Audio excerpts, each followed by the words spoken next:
Conjugare, Centro Português de Apoio à Pesquisa Científica e à Cultura. Acreditamos que as ciências e as artes mudam o mundo.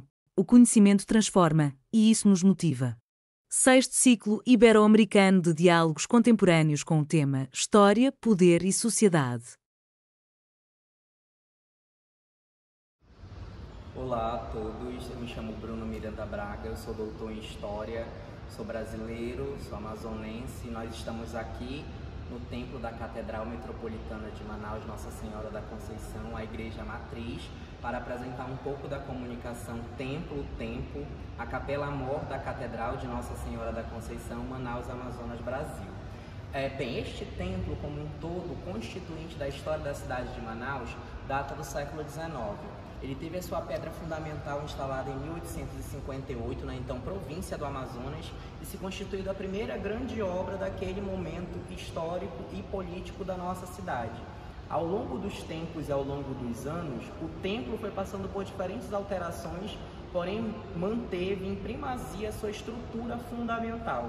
E uma das partes que compõe esse templo, além da nave, do átrio, de toda a sua estrutura arquitetônica, é aqui a Capela-Mor, que nós iremos falar um pouco nesta palestra.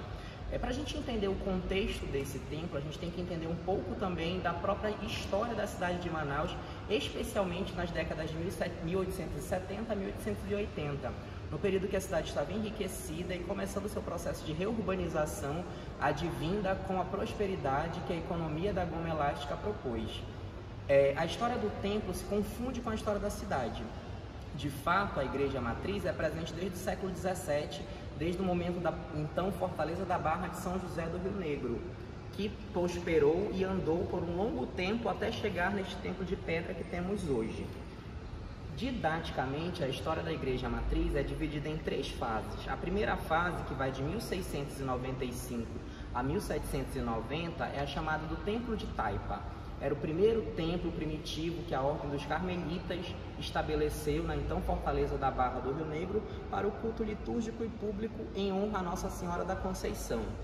Posteriormente, em 1791, foi erguido um segundo templo, que é o Templo de Madeira de Lei, mais suntuoso, mais arrumado, mais apresentado para as necessidades da sociedade de então. Este templo perdurou de 1791 até 1850. Ele atravessou mais tempo que o Templo de Taipa e em 1850, numa noite, ele incendiou-se. Houve um evento catastrófico que culminou com o incêndio e a deteriorização por completa do templo, que era de madeira. Entre o período de 1850 e 1858, nós temos uma fase de vacância que nós ficamos sem templo de Igreja Matriz.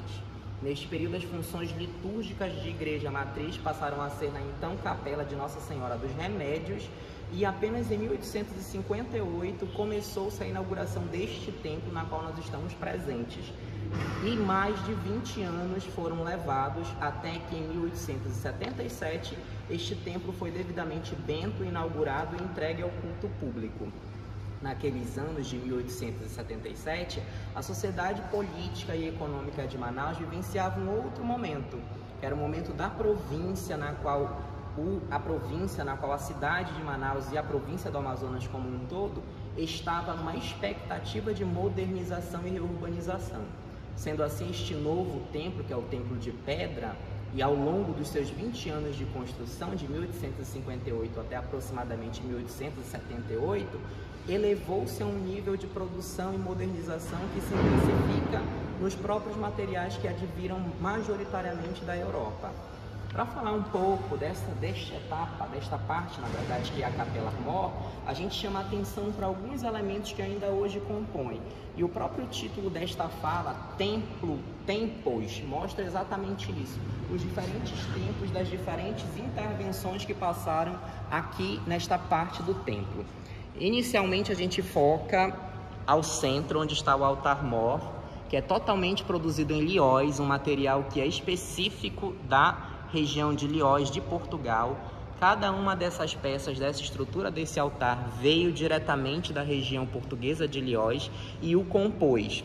Lá em cima a gente vê a estrutura do pórtico, que tem uma imagem de Nossa Senhora em oração, um busto, na verdade, de Nossa Senhora em oração, ladeado por dois querubins.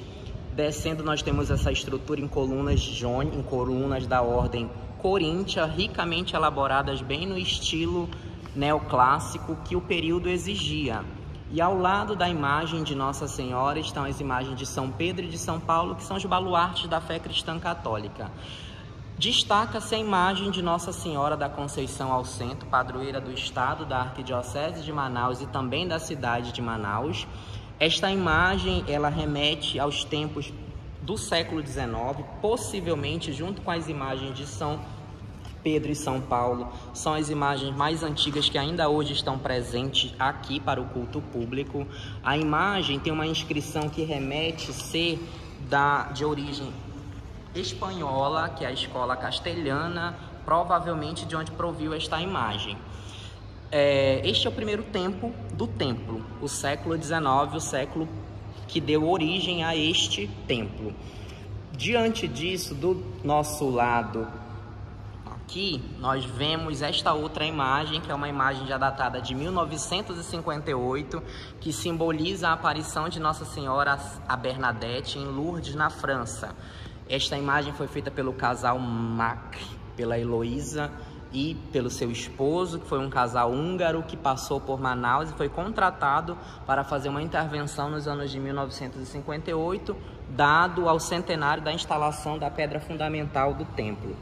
Deste outro lado, nós temos uma outra imagem, que na verdade isso é uma tela acoplada na parede, né?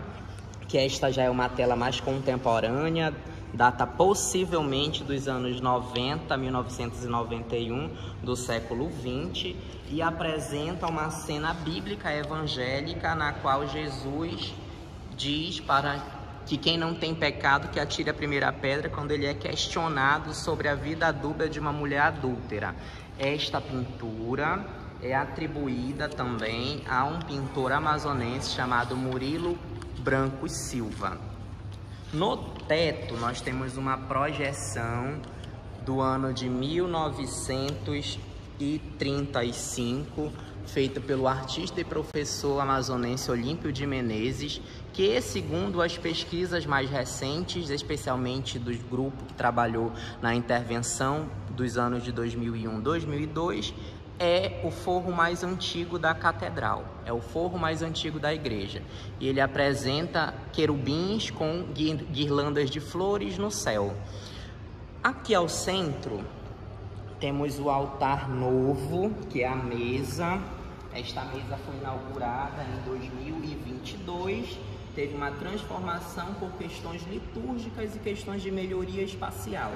Então se trocou a segunda mesa altar, que era uma mesa semelhante à mesa primitiva, a mesa primeira, e substituiu-se por essa, que é em madeira, com ornamentos regionais, como se pediu a sagrada liturgia daquele momento.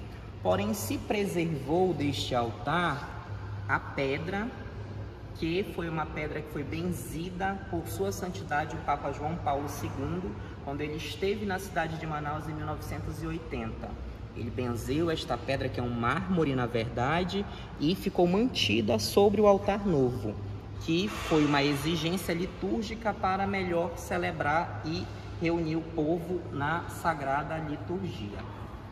Bem, diante disso a gente pode considerar que esses diferentes templos que formam este templo, especialmente esta área que é a Capela Mor, condizem com uma forma de ser e uma forma de celebrar, uma forma de se fazer igreja na Amazônia, que perpassa diferentes temporalidades, que congrega diferentes estruturas, diferentes elementos harmônicos e arquitetônicos, bem como elementos de decoração, como a gente pôde ver nesse vídeo, que fazem com que o templo da Catedral Metropolitana de Manaus, a Igreja Matriz, seja esse patrimônio de fé, devoção e de cultura do povo amazonense e também de inspiração para a história da arquitetura global, bem como a história da arte. Uma vez que, como reitero, os elementos do altar-mor, o liós, todos foram exportados, foram trazidos por grandes navios da própria Europa. Eu agradeço e aqui eu encerro esse vídeo. Realização: Conjugare, Centro Português de Apoio à Pesquisa Científica e à Cultura. Inscreva-se no canal, comente, curta e compartilhe. Obrigado por assistir.